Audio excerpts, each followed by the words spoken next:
Muy buenas noches, soy Gonzalo Priale, esto es 4 a la N. El presidente Trump inició su gobierno con ímpetu y espectacularidad. Él agrega leña al fuego en un mundo que procesa grandes cambios tecnológicos a alta velocidad en medio de conflictos bélicos. Al mismo tiempo, Trump se declara en combate por la hegemonía global con su rival China. El panorama puede ser alarmante. Para analizar las implicancias de estos tiempos turbulentos y sus posibles efectos políticos y económicos, esta noche me acompañan José Antonio García Belaúnde, exministro de Relaciones Exteriores, Miguel Castilla, exministro de Economía y Finanzas, ex embajador en los Estados Unidos, y Farid Cajat, politólogo e internacionalista.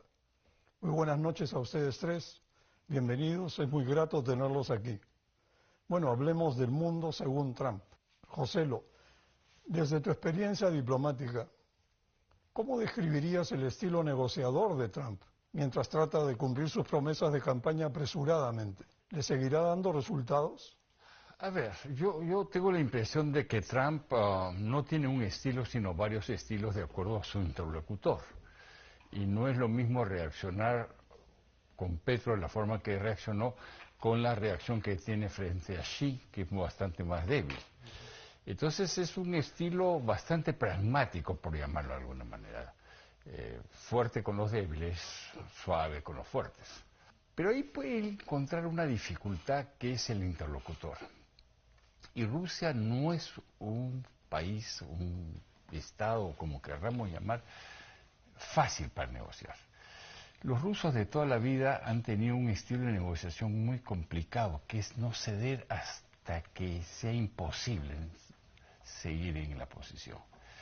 Entonces hay que armarse de mucha paciencia, y no creo que Trump la tenga, para poder arrancarle cosas a ellos, porque su estilo, y a través de los tiempos, ha sido ese: no cejar hasta que sea inevitable. Y ahí se la va a ver difícil Trump, sí. Miguel, los principales componentes de la política económica de Trump, conocida como Trumpnomics 2.0, incluyen reducción de impuestos corporativos a 15%, reducción de impuestos a las personas, proteccionismo comercial, desregulación y eficiencia gubernamental, reducción de tasas de interés y del déficit presupuestal, entre otros. ¿Crees que este paquete podría dar buenos resultados en el corto y en el mediano plazo?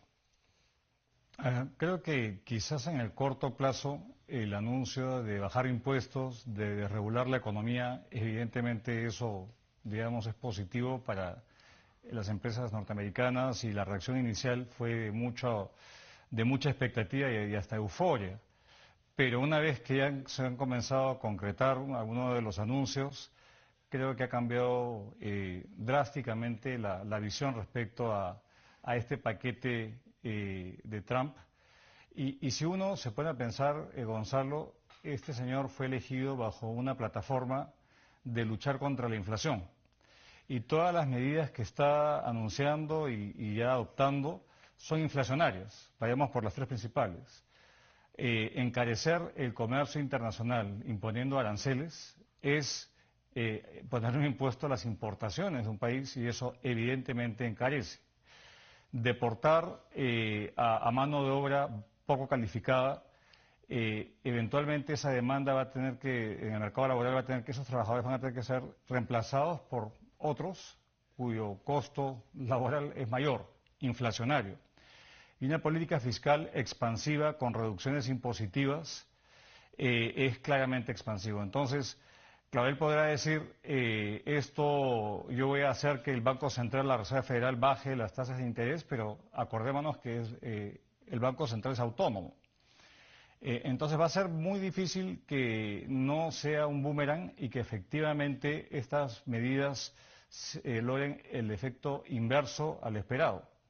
Creo que esta versión 2.0, digamos, no la veo tan, digamos, propicia al crecimiento global y a la estabilidad en los mercados, al menos en el corto y mediano plazo. Bueno, Farid, el poder blando de un país es ejercido desde la cultura, las ideas, la diplomacia, para influenciar en otros países mediante la persuasión. Lo opuesto es el poder duro, que recurre a la fuerza militar u otras formas de coerción. En la década posterior al colapso de la Unión Soviética, Estados Unidos fue el arquetipo del poder blando. China ha avanzado mucho y en el último índice global de poder blando 2024 de Brand Finance ocupa el tercer lugar tras Estados Unidos y el Reino Unido. Ahora, con Trump 2, Trump hace gala de su poder duro y su fuerza, ¿no? Mientras desmonta parte del poder blando norteamericano y reduce USAID. ¿Cómo analizas este aparente cambio de instrumental? ¿Te parece acertado? Yo creo que no, sobre todo pensándolo en el largo plazo, ¿no? Lo que hay que entender es que en política internacional se actúa en un contexto distinto al de la política nacional, precisamente porque en la política internacional no hay una autoridad premunida del monopolio del uso legítimo de la violencia que pueda obligar a cumplir las normas. Y entonces el riesgo de abusos de poder es mayor que dentro de la política nacional. Por ejemplo, hay derecho internacional, hay cortes internacionales, lo que no hay es una policía internacional capaz de detener a los inculpados, ponerlos a disposición de las cortes y eventualmente encarcelarlos. Precisamente porque en la política internacional el riesgo de abuso de poder es mayor, se recurre a la idea del prestigio y la influencia a través del ejemplo, no de la imposición. Para poner un ejemplo práctico, Estados Unidos se vanagloria de que a través del apoyo de AID a la distribución internacional de retrovirales, desde 2003 se salvaron 26 millones de vidas en el mundo. Yo me atrevería a decir que ahora debe haber gente que está calculando cuánta gente muere mientras se suspende el envío de retrovirales por decisión del gobierno. Tal vez eso se le dé una exención, pero el punto es que cosas como esa no van a ayudar. Estados Unidos, sin embargo, en materia de poder blando tiene una ventaja que no tiene virtualmente nadie más.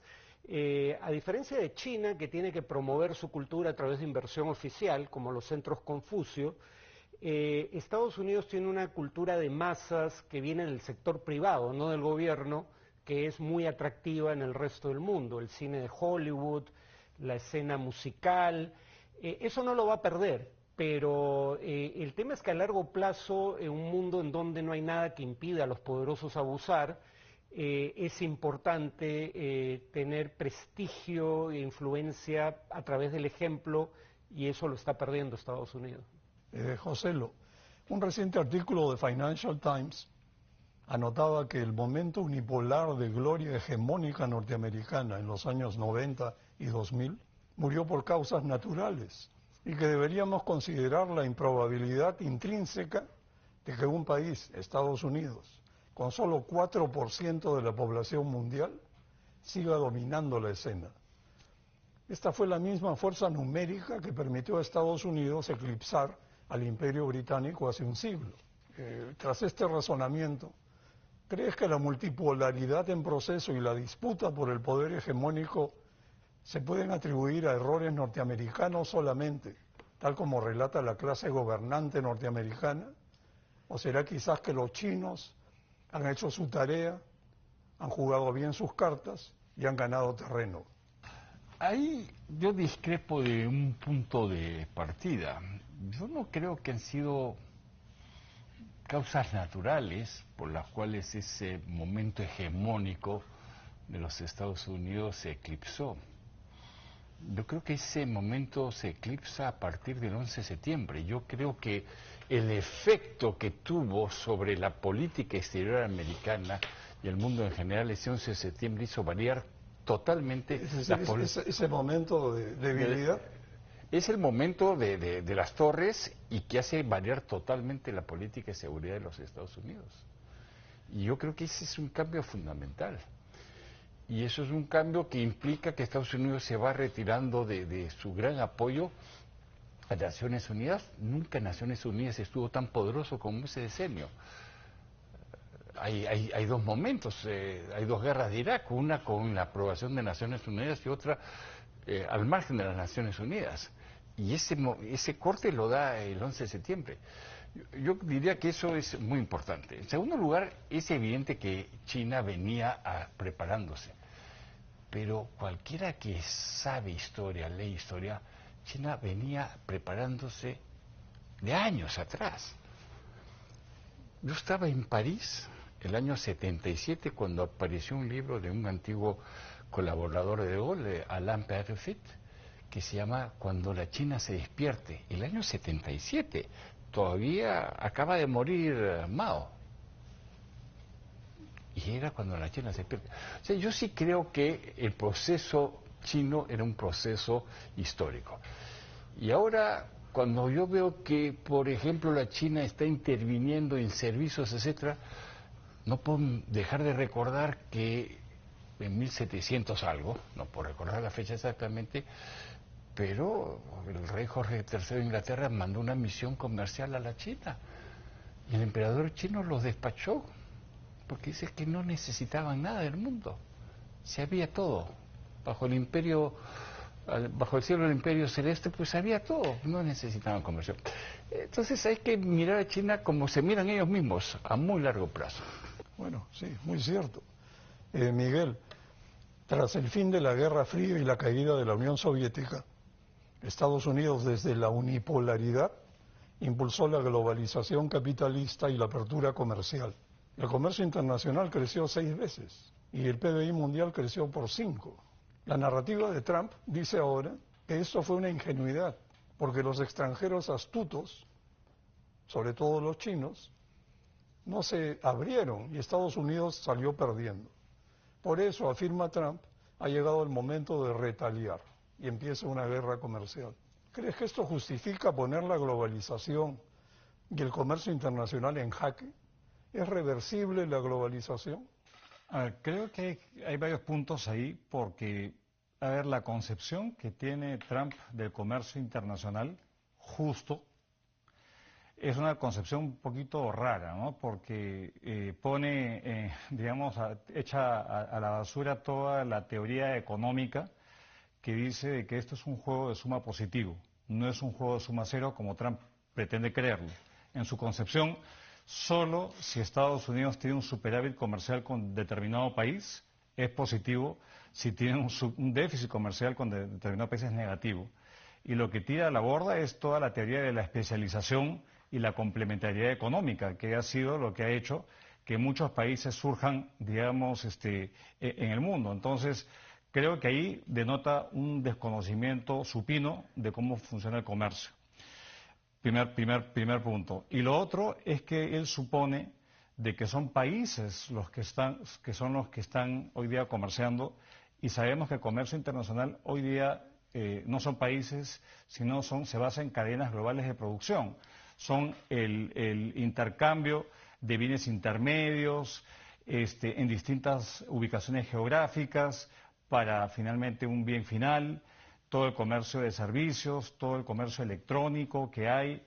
Entonces, creo que esta concepción, digamos, moderna del comercio es muy ajena a los que hoy día asesoran a Trump. Hay un señor Navarro, que es su principal asesor en temas comerciales, que le ha inculcado esta idea de que Estados Unidos se va a beneficiar si es que hace digamos, este tipo de políticas, y peor aún, él cree que va a pagar parte de la reforma tributaria a través de los aranceles que va aparentemente a recaudar.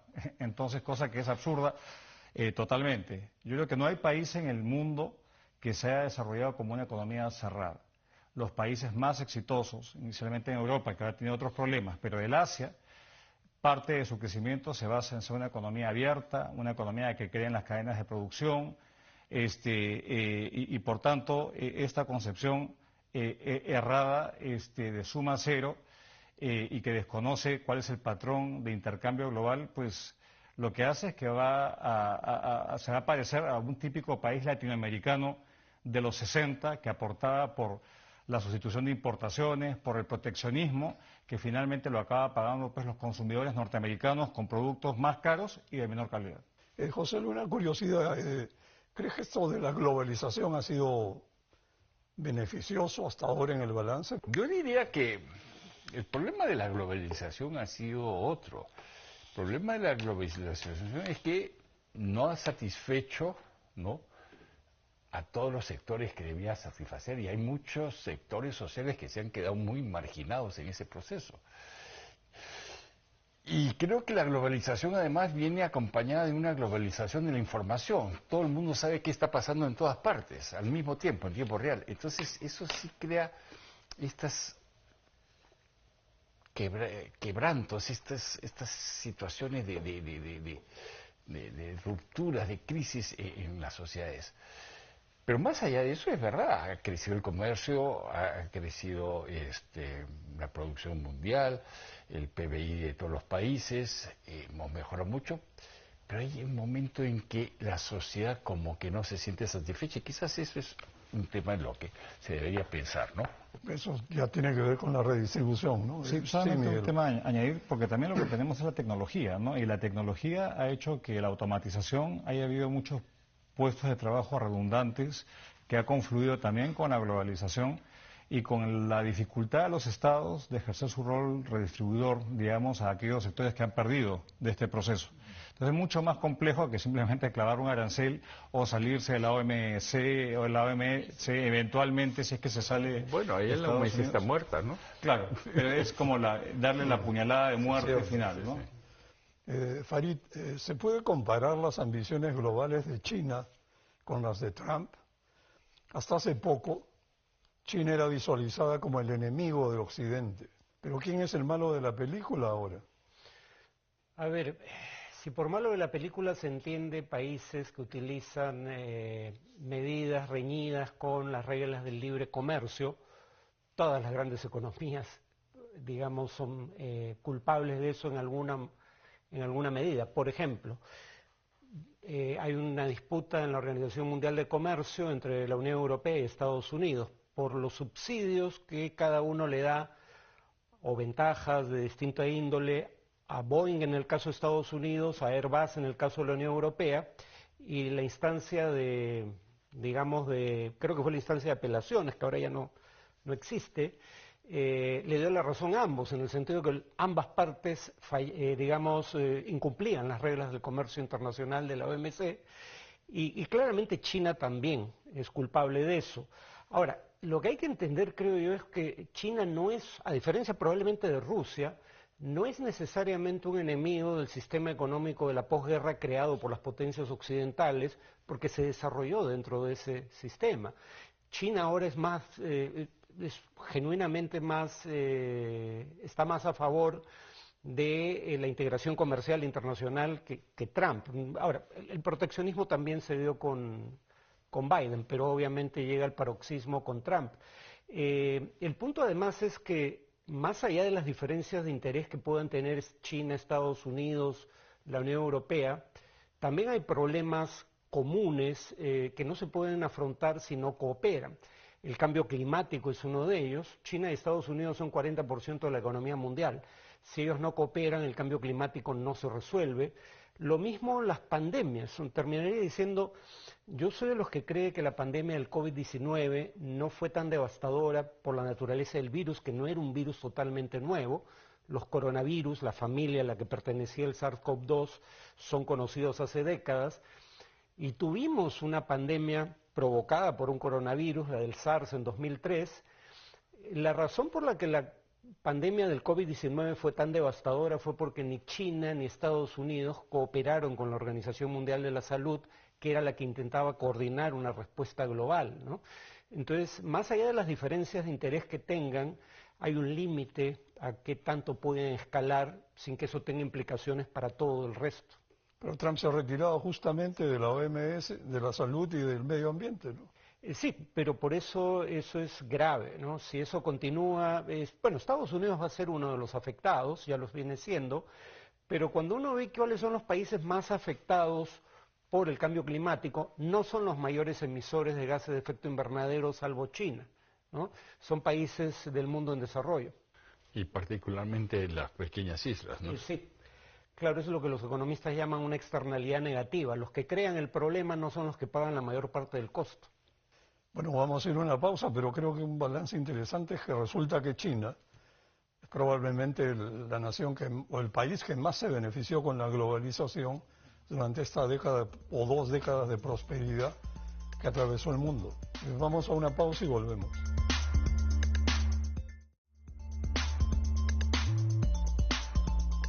Estamos de vuelta. Miguel, Elon Musk ha asumido un rol decisorio en el nuevo Departamento de Eficiencia Gubernamental y ha identificado billones de dólares en gastos innecesarios e ineficiencias. Y ahora habla de $1 trillón en recortes, mientras el déficit presupuestal del 2024 norteamericano fue de 1.8 trillones. Por si acaso, 1 trillón es 1.000.000 de millones. Esto en el marco de un endeudamiento del 124% del producto que se flota emitiendo nueva deuda pública sin parar hace décadas y que sigue creciendo. ¿Es este endeudamiento sostenible? Y segundo, ¿se necesita un recorte de gastos presupuestales de tamaña envergadura?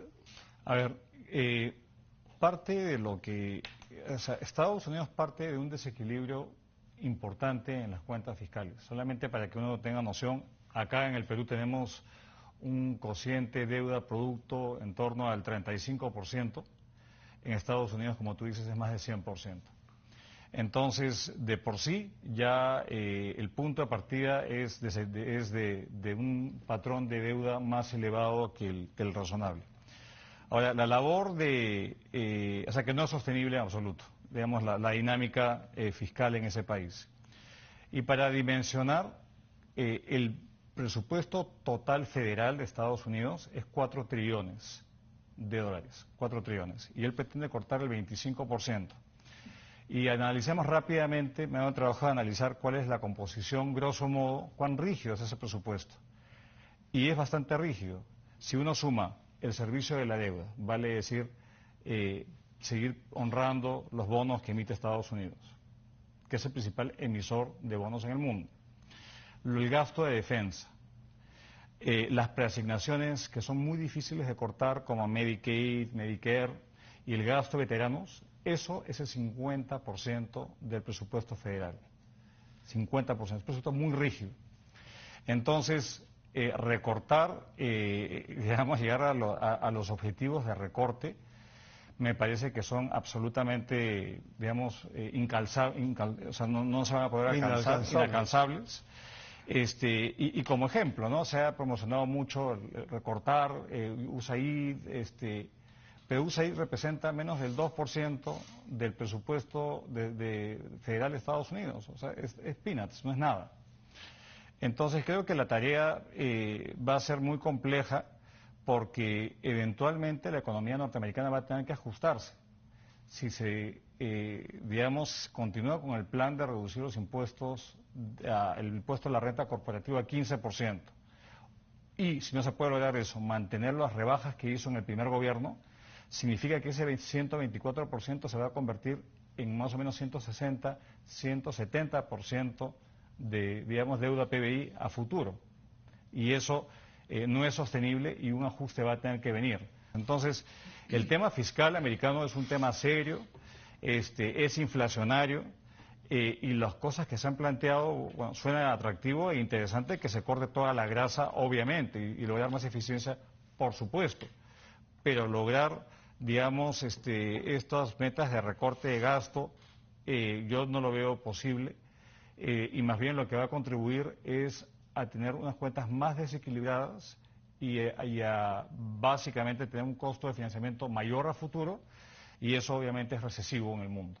Además uno se pregunta, para que el público entienda, ¿puede un país tan grande, el más grande del mundo, dedicarse a vivir de la bicicleta permanentemente?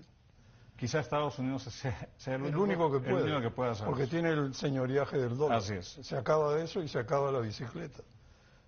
No sé si eso pueda llegar a ocurrir, pero debiera estar en la foto. Joselo, en campaña, Trump ofreció terminar la guerra en Ucrania en 24 horas e inició el trato telefónico directo con Putin. Además, el miércoles pasado, en Arabia Saudita, Rusia y Estados Unidos tuvieron un acercamiento histórico para cooperar en asuntos de interés geopolítico mutuo. ¿Estados Unidos le está dando la espalda a la Unión Europea? ¿Por qué? Sí, claro que se le está dando la espalda y lo anunció además, y ya la relación viene mala desde su anterior gobierno, desde el Trump 1. No nos olvidemos que detrás de la salida de Gran Bretaña de la Unión Europea estuvo Estados Unidos. Y Trump alegremente le ofreció un tratado de libre comercio que hasta hoy no se ha ni siquiera negociado, ¿no? Sí. Yo no sé si hay un problema mental o es algo más. Porque o es una fascinación que tiene Trump por los dictadores y esta cosa que se llama Unión Europea con 27 primeros ministros negociando cada puntito, cada cosa, lo irrita mucho. Esta Unión Europea que tiene una burocracia muy sólida, muy importante, que es la que hace los reglamentos, etcétera, y que probablemente está en parte responsable de la poca competitividad que muchas veces tienen las empresas europeas. No sé si es un problema así tan personal o si hay algo más. Lo que me sorprende a mí es que la Unión Europea no se haya planteado todavía qué hacer frente a Trump. Porque que se venía Trump, se veía venir. Y que se veía venir con todo lo que viene, también. Entonces, la Unión Europea no se planteó lo que llama un analista lo impensable. ¿Qué tipo de respuesta podemos dar a Estados Unidos? Una cosa impensable. Bueno, Estados Unidos no quiere que participar en la NATO. Le dejamos la NATO. No quiere ayudarnos a financiar la NATO. Bueno, nosotros aumentamos nuestro presupuesto de defensa y podemos tener un presupuesto de defensa, ¿no?, que nos permita estar tranquilos frente a Rusia, porque el enemigo de la Unión Soviética, o el supuesto enemigo, perdón, de la Unión Europea es Rusia, no son los Estados Unidos. O sea, no tiene que equilibrar su presupuesto de defensa al de Estados Unidos, suficiente que lo mantenga a raya con Rusia, por ejemplo, ¿no? Esas son unas cosas que debería pensarse o entenderse con Rusia, y entenderse con Rusia preservando Ucrania y ciertas seguridades, o entenderse con la China, que finalmente no son vecinos. ¿Y por qué no entenderse? Se han peleado con la China y nadie sabe por qué. Entonces, ahí hay un tema que todavía hay que trabajar mucho, pero sí, esa relación no se va a recomponer y es mejor que Europa se plantee alternativas. ¿Tú crees que al mismo tiempo que es una fortaleza la burocracia en Bruselas ha generado esta sobreregulación que ha anquilosado a la Unión Europea? Sí, lo que pasa es que esta sobreregulación tiene que ver también con las necesidades de preservar la calidad de los productos, la salud, etcétera, etcétera. Hay mucha regulación que tiene que ver con eso, ¿no? Probablemente eso trae sobrecostos. Preservar el medio ambiente, asegurar que los productos que se consuman estén sanos, exentos de todas plagas, cualquier cosa. Sí, pero evidentemente es un sobrecosto y quizás también merecerían hacer ellos un ejercicio de quitar un poco de grasa a ese mecanismo, ¿no? De repente sería clave, ¿no? Farid, estamos viviendo una época de grandes cambios tecnológicos y turbulencia política. Han sido electos una serie de gobernantes que tienden a ser autoritarios radicales y rechazan al establishment político, al tiempo que repudian al establishment cultural y burocrático, nacional e internacional, copado, según ellos, por una élite progresista. ¿Será esto un mensaje del electorado de esos países, hartos de la ineficacia de la clase política de costumbre que convive con el progresismo institucionalizado? Yo no sé si el término sea progresismo. En todo caso, lo que creo que pasa es lo siguiente. Cuando uno ve, el 2024 fue un año muy malo para cualquier partido que estuviera en el gobierno, casi a nivel global, salvo América Latina. América Latina tuvimos eso de que los oficialismos siempre perdieran de 2018 a 2023. Pero ya 2024 se reelige Morena en México, se reelige Bukele en El Salvador, pero los países desarrollados y países como la India, Sudáfrica, ven perder a los partidos en el gobierno elección tras elección. Un factor común a todos es la inflación que deriva uno de los problemas de cadenas de suministros durante la pandemia y luego de la guerra en Ucrania. Pero en los países desarrollados hay un problema que va más allá. Tú tienes una población que envejece y que eso implica que haya mayor gasto social, por ejemplo, en salud o pensiones, pero en este siglo la presión tributaria no ha aumentado. Entonces tienes los mismos ingresos con mayor gasto social, en lo que han terminado recortando es en servicios públicos o en inversión pública. Entonces, por ejemplo, en materia tecnológica, de ser el Estado el principal actor que invertía en investigación y desarrollo, sobre todo con fines militares, ha pasado a ser un actor marginal en esa materia, ¿no? Ahora los estados en la OCDE representan menos del 10% de la inversión en investigación y desarrollo y ese es parte del problema en materia tecnológica. Ahora, las empresas norteamericanas sí tienen una gran inversión en investigación y desarrollo. Europa es quien se está rezagando más en esta materia. China tiene la ventaja de la relación simbiótica, bueno, que tanto sea una ventaja es discutible, pero tiene una relación simbiótica entre gobierno y Estado y empresas, y el Estado sigue proveyendo una parte importante de la inversión en investigación y desarrollo. Eso creo que ayuda a entender que esté ganando posiciones en esa materia. Yo escuché un comentario en una reunión hace pocos días de que también agrega este fenómeno que algunos llaman iliberal, el hecho que los inmigrantes reciben a veces 2.000 euros por mes, en Alemania por ejemplo, y las familias en Alemania de clase media les cuesta trabajo llegar a esa cantidad mensual. Entonces ven eso con mucha, rechazo. Sí, a ver, la inmigración, cuando uno lo ve en contexto, uno tienes población que está envejeciendo, lo cual implica más gasto público en salud y pensiones fundamentalmente.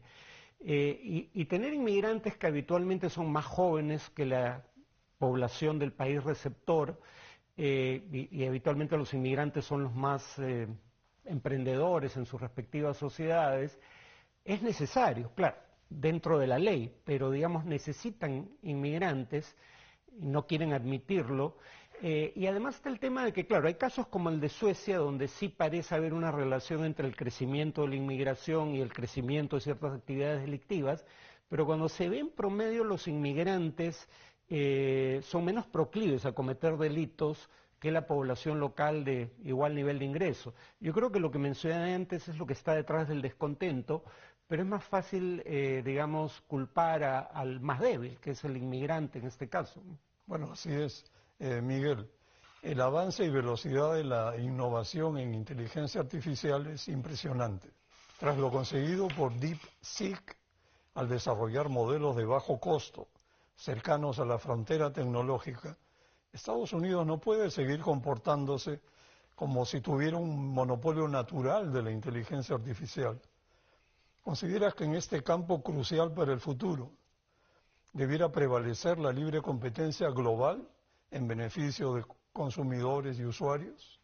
Sin duda, sin duda, aunque, y lo hemos visto, esto ha sido como una especie de alerta, y claro, el problema es que estamos viendo temas comerciales, de migración, y se está perdiendo, digamos, la oportunidad de adecuar a las fuerzas laborales para justamente aprovechar de las ventajas en mejora de productividad de la inteligencia artificial, que de hecho pueda que incluso haga más disruptivos y haya más perdedores que no se van, no se van acomodando hacia una realidad que venía muy fuerte, vino la pandemia, postergó y ahora nuevamente se ha retomado con fuerza. Entonces creo que esto es algo importante y que no todos lo tienen, el monopolio no está de un lado, ¿no? Y que hay competencia real.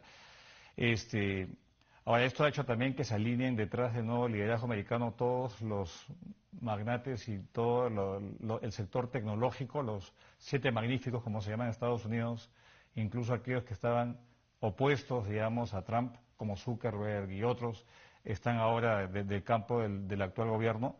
Pero yo creo que las políticas de competencia nuevamente se van a revisitar, y acá lo importante es no perdernos esta ola que viene implacable, que es la ola de la automatización, de la inteligencia artificial, que va a ser mucho más disruptiva que incluso el propio Internet en su momento, y que va a diferenciar a aquellos países que saben montarse en esa ola y aprovechar para mejorar, digamos, el beneficio de su población, y aquellos que se mantienen relegados. Entonces yo creo que este es un tema central en la discusión pública a futuro, y también las regulaciones, porque este es un sector que no está del todo regulado.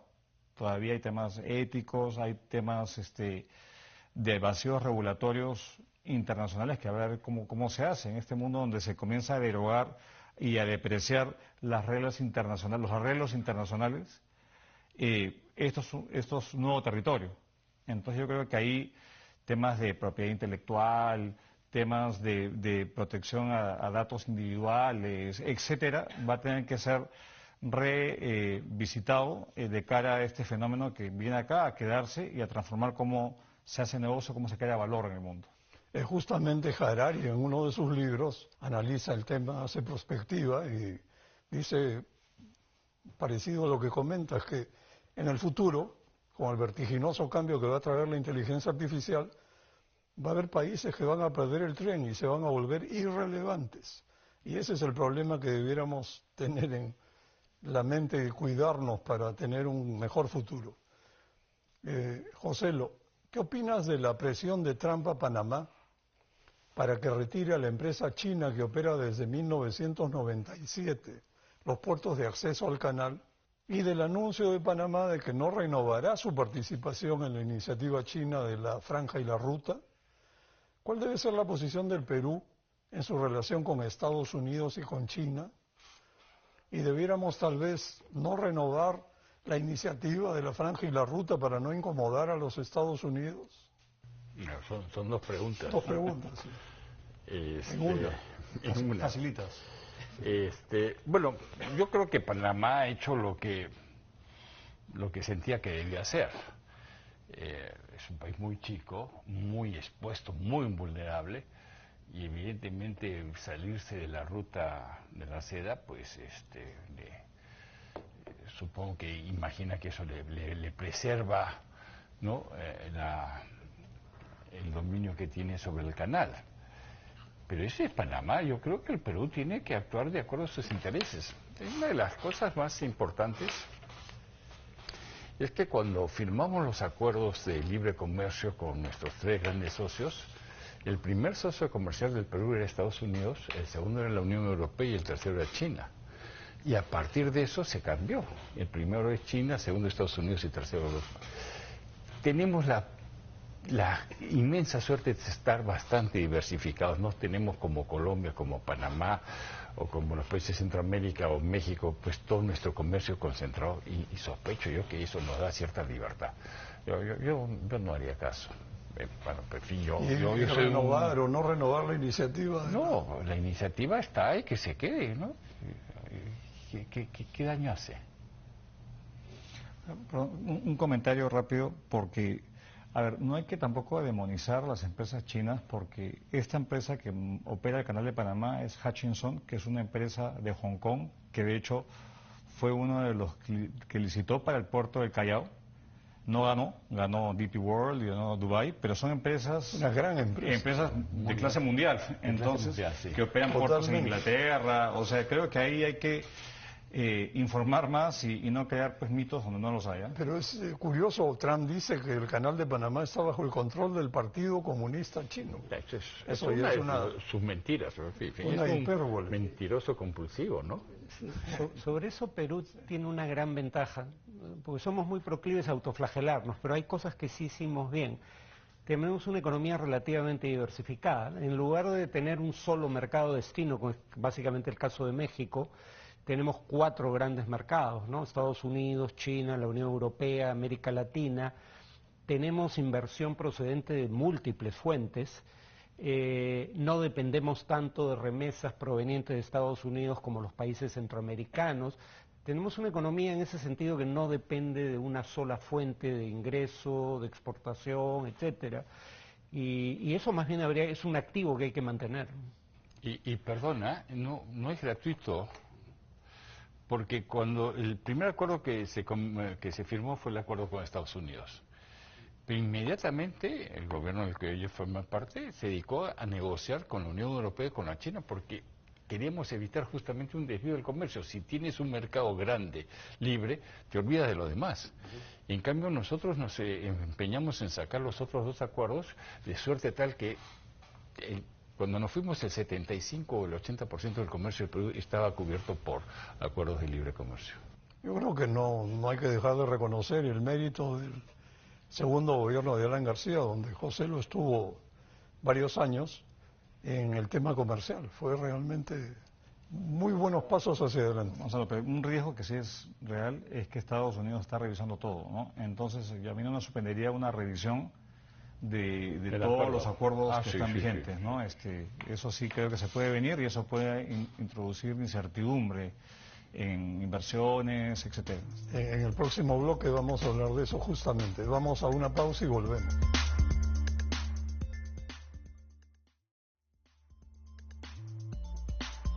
Estamos de vuelta, este es el último bloque de 4 a la N. Farid, ¿qué piensas de la reciente decisión de Trump de suspender tanto las investigaciones sobre sobornos en el extranjero como la vigencia de la ley que prohíbe los sobornos a funcionarios extranjeros, según Trump, para que las empresas norteamericanas puedan competir de igual a igual con empresas de otros países? Bueno, en honor a la verdad, siempre fue el caso que empresas transnacionales de países desarrollados tenían estándares de conducta distintos dependiendo de dónde operaran. Pero, digamos, lo ideal hubiera sido cambiar eso y que la competitividad dependa no de favores políticos, generalmente a través de la corrupción, cuando se trata de, digamos, de obtener contratos, sino de ventajas realmente competitivas, o sea, menores costos, mayor calidad. Esto es un retroceso para países como el nuestro, ¿no? Porque un poco lo que está implicando es que las empresas norteamericanas van a ganar la posibilidad de obtener contratos públicos en particular mediante la corrupción. Y si Estados Unidos lo hace, probablemente otros países desarrollados empiecen a mirar al costado cuando sus empresas hagan lo mismo. En teoría, queremos entrar a la OCDE y la OCDE tiene en el tema de la lucha contra la corrupción uno de sus pilares, pero si Estados Unidos, que es la economía más grande de la OCDE, empieza a cambiar, probablemente otros países empiecen a hacer lo mismo y vamos a terminar perdiendo los países en desarrollo en particular. Sí, pues nos parece una gran idea, ¿no? Miguel, acerca de lo que comentabas al final del bloque anterior, algunos piensan que Perú podría pasar bajo el radar del huracán Trump, porque somos un país pequeño y Estados Unidos tiene un superávit comercial con nosotros. Otros temen que la presencia china en el Perú, como comentaste, llegue a constituir un factor adverso. ¿Debiéramos estar preparados para un vendaval y tenemos fortalezas suficientes? Sí creo que tenemos fortalezas y ya han sido mencionadas acá en la mesa. Creo que la principal es esa matriz diversificada comercial que tenemos. Eso nos blinda de cierta forma. Y si uno mide el stock de inversión extranjera, está, número 1 es España o Inglaterra, España, Chile. En quinto lugar, Estados Unidos. En quinto lugar está China con 5% del stock. Entonces hay que dimensionar que no es un actor cada vez más relevante en el flujo, pero en el stock todavía hay mucha interdependencia de la inversión, digamos, somos muy interdependientes y dependientes de la inversión de otros países. A ver, si uno toma, por ejemplo, los anuncios de algunos altos funcionarios del gobierno americano, como el señor expresidente del BID, Carone, Mauricio Claver Carone, lo que dijo fue la carga que salga del Perú a Estados Unidos, del puerto de Chancay, va a pagar 60% de arancel. A ver, yo no sé qué carga va a salir de Perú a Estados Unidos para empezar. Entonces hay un poco de desinformación ahí. Yo creo que esto puede afectarnos, puede haber ciertas represalias, puede haber ciertas presiones a nivel arancelario o temas muy específicos, pero a mí mi preocupación, y creo que lo hablamos en alguna oportunidad, Gonzalo, es que se está gestando todos los factores para una nueva crisis que no la estamos viendo ahora y que nos estalle en la cara en los próximos años y que afecte el crecimiento global, que afecte el precio del cobre, que afecte nuestras perspectivas, no solamente del Perú, sino del mundo. Y para mí ese es el factor más riesgoso para nuestra economía. Obviamente, estar tan expuestos a los chinos y todo el ruido mediático que recibió la visita del presidente Xi y el puerto de Chancay, obviamente es algo que los americanos están muy recelosos, pero hay que acordarnos, y yo recuerdo eso mucho cuando yo estaba de embajador en Estados Unidos, que los funcionarios del Departamento de Estado reclamaban, ¿cómo es posible que el Perú haga negocios con China y un puerto tan estratégico? Cuando días previos había estado la empresa Volcan buscando inversionistas y fueron, digamos, desechados por los norteamericanos. Entonces hay como un doble discurso en ese país, pero yo creo que hay que ser pragmático, hay que tratar de estar bajo el radar y si hay un impacto, creo que nuestras fortalezas económicas y nuestra fortaleza externa nos puede ayudar a pasar la ola. Lo cierto es que si se gesta una crisis mayor a futuro, ahí obviamente estamos en una situación donde nuestras fortalezas son bastante mínimas frente a un menor crecimiento del mundo. Y acordémonos que China ya no crece al 10%. China este año va a crecer 4,5%. Y se ha vuelto un tema, digamos, muy complejo y que tiene pues afectación en el mundo. Entonces, creo que sí estamos expuestos al fastidio, al recelo de los americanos por la presencia china, pero no sé si al punto de que ellos vayan a arriesgar, digamos, ponernos en la lista negra, como sí lo está haciendo con otros países. No lo veo como un riesgo a corto plazo y mi preocupación más va por el tema más sistémico. Como lo está haciendo con Panamá, por ejemplo. Podría ser. Sí, bueno, José, en las últimas décadas, China ha tenido un crecimiento sostenido, hoy es la segunda economía del mundo, y ha hecho grandes inversiones en todos los continentes. ¿Qué hizo entre tanto Estados Unidos para ganar presencia o para no perderla? Es una buena pregunta, pero yo no la puedo responder, porque yo no he visto una presencia de Estados Unidos que pueda competir con la China, por ejemplo, en el África. La presencia de China en el África es muy importante, y en buena hora que sea así, porque va a desarrollar el África, y en la medida que desarrolle el África, esas olas de inmigración van a ir disminuyendo. Y yo hubiera esperado que Estados Unidos también entrara al África. No se quedara en su zona de confort, que es Estados Unidos, un poco América Latina, Europa. No, que vaya al África, que vaya a las zonas más extremas de Asia. China ha tenido una visión mucho más coherente. Claro, ahí hay un Estado que dirige todo, es verdad, ¿no? Pero yo creo que mediante estímulos se podría también orientar hacia dónde puede ir las inversiones, ¿no? No ha habido una política tan definida en Estados Unidos como en China sobre dónde dirigir las inversiones.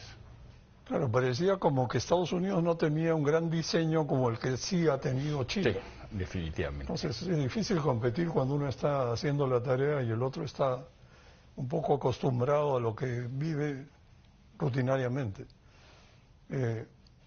Farid, ¿qué puede pasar en Gaza ahora que Trump propone mover a la población para reconstruir la franja? ¿Tú le ves posibilidades a eso y qué implicancias tendría? A ver, yo creo que Trump se precia de ser imprevisible. Pero yo creo que sí hay forma de saber qué cosa tomar en serio y qué no en lo que dice. Porque aunque no tuvo ninguna experiencia política antes de llegar a la presidencia, fue su primer cargo público de frente a presidente, él tuvo figuración pública mucho tiempo antes, sacaba comunicados de una página entera pagados por él en diarios como The New York Times. Sabemos, por ejemplo, que siempre fue proteccionista, no debe sorprender eso. Pero lo de Gaza es, como lo de Canadá, es algo que se sacó de la manga. Yo dudo de que, bueno, para empezar habría que decir que lo que está proponiendo es un crimen de guerra, o sea, una limpieza étnica de toda la población y no para que eventualmente se reconstruya Gaza y la población pueda regresar, sino para que gente cercana a él, presumo, tenga un negocio inmobiliario rentable en esa zona. Pero el tema es, lo de Groenlandia es algo que viene de su primer gobierno. Y es algo que le ha interesado a Estados Unidos históricamente, tener influencia, no necesariamente ejercer soberanía. Lo del canal también es un tema de larga data, no solo para Trump. Entonces uno puede prever que esos son temas que van a ser de interés, incluso si no estuviera Trump en el gobierno. Pero estas cosas que se saca de la manga como Gaza, a ver, yo sí creo que es peligroso porque le da la señal a Netanyahu de que una vez que se liberen todos los rehenes israelíes puede hacer lo que quiera en Gaza sin ningún límite y me preocupa el hecho de que Trump cada vez que se reúne con un dirigente por quien siente aprecio como Netanyahu o Putin termina repitiendo exactamente la posición de estos líderes en su siguiente conferencia de prensa. Pero me es difícil creer que en el caso específico de Gaza eso pueda prosperar. ¿Qué piensas de este tema, José? No, totalmente de acuerdo con lo que dice Farid. Yo creo que se la sacó la manga en un momento sin darle mayor pensamiento. La misma gente suya que es tan áulica, por llamarla de alguna manera, empezó a recular, ¿no? Si no, eso no tiene ningún futuro. Eso va a ser abandonado. Bueno, hay problemas grandes en el mundo, ¿no? Creo que estamos acercándonos al final, así que le pediría a cada uno de ustedes que en un par de minutos, por favor, hagan un balance de lo tratado. Miguel.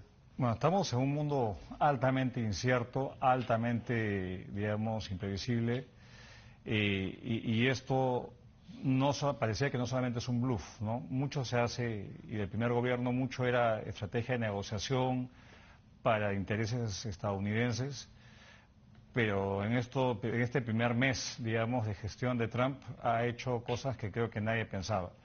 Creo que en el tema económico va a ser una prueba de fuego porque hay elecciones de medio término en 2 años y si la inflación comienza a golpear a Estados Unidos, pueda que pierda el control del Senado y de la Casa de Representantes y eso, digamos, discipline un poco a este gobierno que creo que hasta ahora ha habido muchos mensajes contradictorios, se ha reculado en algunos casos, pero lo cierto es que en un mundo donde están los delitos de ciberseguridad, el tema de la inteligencia artificial, muchos riesgos geopolíticos, tener, digamos, una persona con un gobierno de este tipo en la principal potencia global es un peligro tremendo que va a poner en estrés a todo el mundo, creería yo, y nuestro país, que es una pequeña economía inserta en el mundo, obviamente va a sufrir de eso. Tenemos fortalezas, hay que utilizarlas y usar ser muy cautos y pragmáticos para no, digamos, sufrir de los coletazos de esta ola, digamos, trumpiana que se puede expandir a otros países, ¿no? Europa está en crisis, los extremismos están en boga, entonces me preocupa que eso sea ahora el nuevo patrón. Farid, por favor. Yo tiendo a coincidir en que algunas de las cosas que está haciendo Trump le van a pasar factura tarde o temprano, en inflación, por ejemplo. Cuando se habla de Musk y recorte de gasto público, está poniendo un gran énfasis en recortar personal. Los sueldos y salarios son menos del 10% del presupuesto federal. Ahí no hay mucho que recortar. Está tomando medidas inflacionarias, va a terminar en una confrontación, yo me atrevo a preverlo, con el jefe de la Reserva Federal, y eso probablemente le lleve a perder las elecciones de medio término, tiendo a coincidir con eso. todo eso probablemente lo obliga a retroceder en alguna de sus iniciativas, pero creo que de cualquier manera le está causando un daño de largo plazo a Estados Unidos, porque países como México, que se vieron en la línea, digamos, en la línea de mira de Trump durante su primer gobierno, podían pensar que ese primer gobierno fue una anomalía histórica, pero ahora que ha regresado con nuevos bríos al gobierno, ya uno no puede, digamos, creer que esto es algo pasajero y que no vaya a perdurar en el tiempo. Y entonces algunos países, incluso aliados de Estados Unidos, van a empezar a tomar distancia, van a tratar de depender menos del mercado americano, de inversiones americanas, probablemente busquen medios de pago alternativos al dólar y al SWIFT, el sistema de pagos que pasa por el sistema financiero americano. Creo que eso va a ser dañino para Estados Unidos a largo plazo. José, un par de minutos, por favor. ¿Eres optimista respecto al futuro del mundo? No, porque estoy viendo el pasado.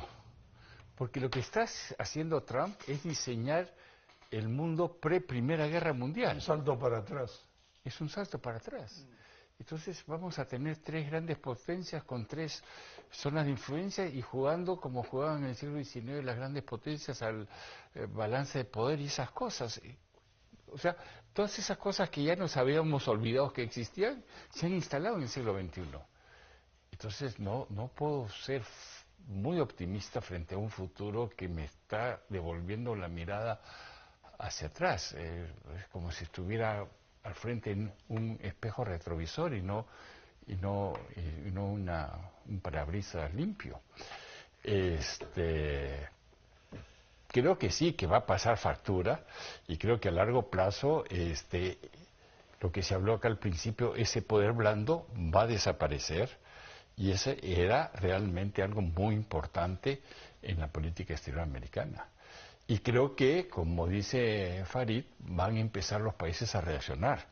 México, la Unión Europea van a empezar a desarrollar alternativas a su relación y van a crear sus distancias. Tomará su tiempo, pero creo que no les queda otra cosa.